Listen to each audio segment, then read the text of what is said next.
گھروں کے ٹوٹنے کا ایک بہت بڑا سبب یہ ہے کہ جب بیوی اپنے شوہر کے ساتھ ہونے والے الجھاؤ کو، ہونے والی لڑائی کو، ہونے والی کوئی عدم موافقت کو اپنے میکے بیان کر دیتی ہے، تو پھر یہ شوہر کو گوارا نہیں ہوتا کہ ہمارے اندر کا معاملہ باہر جائے، اگرچہ اس نے زیادتی بھی کی ہو، لیکن پھر بھی وہ اس بات کو پسند نہیں کرتا کہ میری بات کہیں اور جائے۔ انتہائی مجبوری ہو، حالات ایسے ہو جائیں، وہ ایک امر آخر ہے، لیکن عمومی طور پہ جو گھروں میں اونچ نیچ ہو جاتی ہے تو اس کو کچھ خواتین کی عادت ہوتی ہے کہ وہ میکے بیان کر دیتی ہیں، پھر وہاں سے چلتی چلتی پورے محلے گلی میں پھیل جاتی ہے، اور وہ نہ بھی اس پہ بات کر رہے ہوں لیکن لہجوں کی تلخی اور رویوں کا تبدل اس شوہر کو بتا دیتا ہے کہ معاملہ کیا ہوا ہے، جو بات ہوئی ہے وہ کیسے پہنچ گئی ہے، اگرچہ انہوں نے اس کا تذکرہ سسرال نے اس کے ساتھ نہ بھی کیا ہو۔ تو یہ ایک جو ہے وہ انسان کو اللہ نے حساسیت دی ہے، وہ ان چیزوں کو محسوس کر لیتا ہے کہ معاملہ کیا ہوا ہے۔ اور یہاں آج کے زمانے میں تو ہمسائی کو بھی بتا دیا، رشتہ دار کو بھی بتا دیا، وہ واٹس ایپ گروپ بنے ہوتے ہیں، پورے گروپ میں ڈال دیا کہ یہ کیا ماجرا ہوا، اور پھر عجیب رنگ چڑھتا ہے اور خاندان ٹوٹ کے رہ جاتے ہیں اور طلاقیں واقع ہوتی ہیں۔ اگر کوئی الجھاؤ ہو تو وہ میاں بیوی کے درمیان ہو، آج الجھنیں کل نہیں ہوگی، پھر یاد بھی نہیں ہوگی کہاں کہاں الجھا ہوا تھا۔ زندگی میں الجھنیں ہوتی رہتی ہیں میاں بیوی کے درمیان، لیکن وہ الجھن ختم ہو جائے گی تو پھر یاد بھی نہیں رہے گا کہاں کہاں الجھن ہوئی تھی۔ لیکن اگر وہ میکے پہنچ گئی یا سسرال پہنچ گئی، وہ الجھن محلے گلی میں پہنچ گئی، تو وہ ساری زندگی نہیں بھول سکتے، اور کبھی یہ بھولنا چاہیں گے بھی تو کوئی یاد کروا دے گا، تو زندگی کی تلخیاں برقرار رہیں گی۔ اس لیے خاتون کے لیے یہ بہت اہم معاملہ ہے گھروں کو ٹوٹنے سے بچانے کے لیے کہ جو ہے وہ کبھی بھی اس معاملے کو آگے نہ بڑھنے دیا جائے۔ میں آپ کے سامنے حضور کا ایک واقعہ رکھتا ہوں۔ ہمارے ہاں تو یہ ہوتا ہے نا کہ بات کہاں سے کہاں پہنچ جاتی ہے، چھوٹی سی بات ہوتی ہے، پھر اس بات کا بتنگڑ بنتا ہے، پھر میکے پہنچتی ہے، پھر میکے سے آگے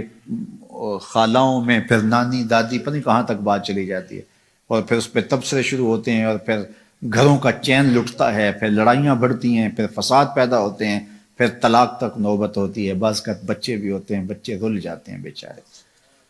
تو ایسے واقعات روز نگاہوں سے گزرتے ہیں۔ تو یہ ایک بنیادی چیز ہے، جب آگ لگتی ہے تو وہ بالکل چھوٹے پیمانے سے لگتی ہے، پھر بھڑکتی بھڑکتی وہ پورے جنگل کو جلا دیتی ہے۔ تو خاتون یہ کہے میں نے تو تھوڑی سی بات ہی کی تھی، نہیں، اپنے آپ کو کنٹرول کرو۔ صحیح بخاری میں روایت ہے، ایک دن حضور تشریف فرما تھے، ام المومنین سیدہ عائشہ رضی اللہ تعالی عنہا بھی تھی۔ فرمایا عائشہ جب تم مجھ سے ناراض ہوتی ہو مجھے پتہ ہوتا ہے۔ کیسی ناراضگی تھی کہ حضرت عائشہ بتایا نہیں کہ میں ناراض ہوں، لیکن حضور فرمایا کہ جب تم ناراض ہوتی ہو، یہاں تو میکے تک پتہ ہوتا نا، فرمایا مجھے پتہ ہوتا ہے جب تم مجھ سے ناراض ہوتی ہو، ناراضگی چل رہی ہوتی ہے تو مجھے پتہ ہوتا ہے۔ تو حیرت سے پوچھا آپ کو کیسے پتہ چلتا ہے، یعنی میں تو بتاتی نہیں۔ تو فرمایا کہ جب تم مجھ سے راضی ہو اور باتوں باتوں میں، عربوں کی عادت ہے نا قسم کر کے بات کرتے ہیں، کوئی بھی اہم بات ہو واللہ باللہ تاللہ قسم اٹھا کرتے ہیں، تو کہا جب باتوں میں قسم کی نوبت آ جائے اور تمہاری میرے سے کوئی ناراضگی نہ ہو تو پھر بات کرتے ہوئے تم کہتی ہو لا ورب محمد، مجھے محمد کے رب کی قسم، پھر تم کہتی ہو لا ورب محمد، مجھے محمد کے رب کی قسم، اور جب تمہارے اندر کوئی ناراضگی چل رہی ہو تو پھر بات قسم کی آئے تو تم کہتی ہو لا ورب ابراہیم، مجھے ابراہیم کے رب کی قسم۔ تو کہا یہ اس بات کا سائن ہے کہ کوئی ناراضگی چل رہی ہے۔ تو حضرت عائشہ رضی اللہ تعالیٰ عنہ مسکرا پڑی